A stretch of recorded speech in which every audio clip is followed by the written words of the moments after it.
Setting up your garden hothouse will just take you 15 or 20 minutes, plus some planting or transplanting time. But it will speed up the growth of your melons or your cucumbers or your peppers by about 3 weeks. Your kit has 6 parts to it. The first one is a black plastic mulch sheet. Now that mulch sheet is going to trap heat. It's also going to trap moisture and reduce the amount of weeding that you'll need to do. There's a clear plastic sheet that's going to be a cover sheet going on the top of a ring. And that clear cover sheet also traps heat and moisture. And it also protects the plants from wind and light frost of say 1 to 2 degrees. The third part of your kit is a galvanized steel ring, and that's going to support the clear cover. The fourth part of your kit are 8 L-shaped pegs. You'll use them to hold the black plastic sheet in place and then the clear plastic cover in place. And there's a small bag of fertilizer in your kit. It's about 100 grams, and that'll help your plants grow quickly and feed them throughout the summer, and also help your plants be productive. The sixth item in your kit is a binder clip, and you're going to use that to open part of the bottom of the hothouse, especially if you're growing melons, to prevent overheating. With tomatoes and cucumbers and peppers, often you'll open a circle that's in the very center of your clear plastic cover to control overheating. Your garden hothouse needs to be installed in a sunny and a relatively flat location. The soil needs to be loose.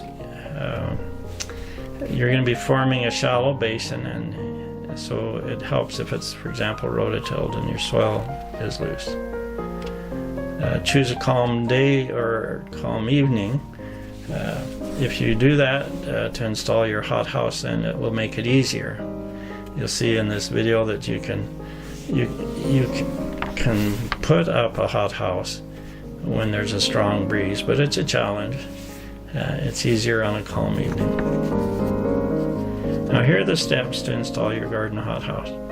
The first step is rake a 6-foot circle to form a shallow basin in the soil. To do this, you're going to pick a spot that will be the center of your hothouse. Just place the end of your rake there at that spot. Pull a little soil out from that spot towards you, and then move around in a circle, placing the rake at that center spot each time, and pull a little soil out with a stroke of the rake as you move around the circle. Now, once you've done that once, go around again looking for high spots and to shape the basin so it's kind of a nice dish shape. You only want that basin about 3 to 5 inches deep, enough so the water will run towards the middle when you're watering this, but you don't want a deep hole in the middle. Now the second step is cutting the corner of the fertilizer bag and sprinkle the fertilizer uniformly over the basin. You want most of it towards the middle, but not all in the middle. But watermelon roots spread out sideways. They don't go particularly deep, so they'll use up those nutrients. The third step is to lay the black plastic sheet, center it in the basin, and pin it in place with the L-shaped pegs that are provided. You just push those pegs or pins through the plastic, and you're going to remove those later and use them to hold the clear cover in place. But right now you want to hold the black plastic in place because you're going to next install a metal ring. There are 4 small holes punched in a square in the center of that black plastic sheet, and so take your metal ring and equally space the legs out, and then just set them down, one in each of those holes. Push down just a little gently on the ring, and then you're going to next holding each leg of the ring near the ground, and push the legs one at a time in 2 inches. Just go around the 4 legs to do that. Once you've done that, go and push them in about another 2 inches just to firm them up a little bit so that the ring is a bit sturdy.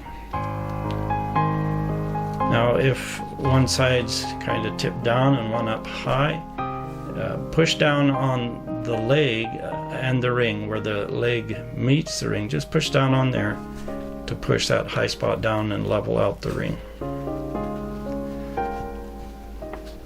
The 5th step is to plant 4 or 5 watermelon or cantaloupe seeds, or 4 transplants. What you want is you want 4 melon plants in there in the end.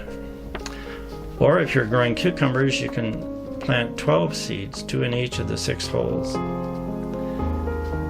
I find that the hothouse makes it very productive using up to 12 cucumber plants. Now when you're planting melons or cucumbers, make sure you plant them shallow. You want them covered with about a 1/2 inch or 12 millimeters of soil. So not very deep. I just pinch the melon seeds with the more pointing, the bottom where the root comes out. Just pinch that and work my fingers in the ground a little bit. Or you can make a hole and just put the seed, lie it flat in the hole. And then cover it and just pat it gently. Now if you're growing peppers, you can put 1 plant, so transplant 1 plant in each of the 6 holes. If you're growing tomatoes, just put 4 tomato plants in your hothouse, 2 on each side, and they'll fill up the hothouse by and by.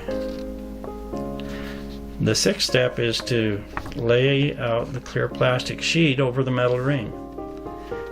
You want to align the perforated hole that's in the center of the plastic sheet so that it is in the center of the metal ring. Now that you have that kind of centered, take 2 of the pegs that are in the black plastic, 2 adjoining pegs. You'll see in the clear plastic that there are 8 holes punched near the outside edge of that clear plastic.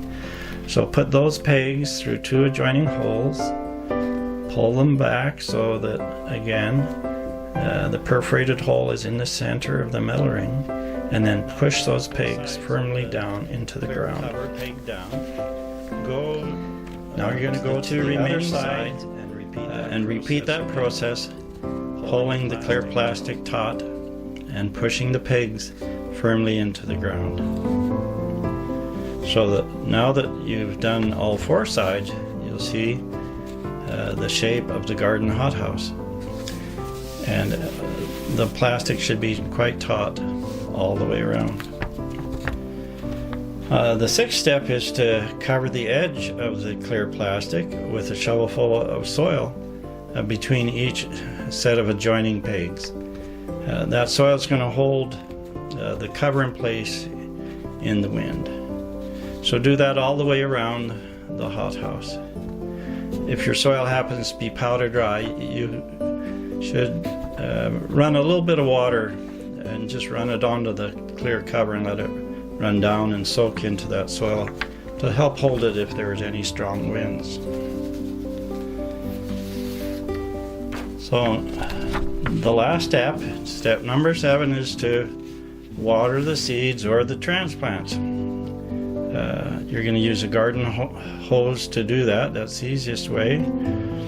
And to do that, just move a little soil between 2 of the pegs, lift up the clear plastic a bit and stick your hose under the hothouse cover and put it on the black plastic, not under it. So you can turn the water on. When you're running the water, make sure that the hose is not pointed at the planting holes. You don't want to wash out those newly planted melons or cukes, or wash out your transplants. So the water will soak in those holes if you run the water near them, because there are slits around each of those holes. Make sure that each of the holes gets a good shot of water, It might take 3 to 5 minutes of running water to soak up that ground really good. Well, congratulations. You've now set up your garden hothouse. And keep that binder clip around, because if temperatures get too high, you're going to want to open the bottom of the hothouse. So you can see tips on how to vent your hothouse to prevent plants from burning inside, because that actually can happen. They can scorch. So that'll be in another video coming up.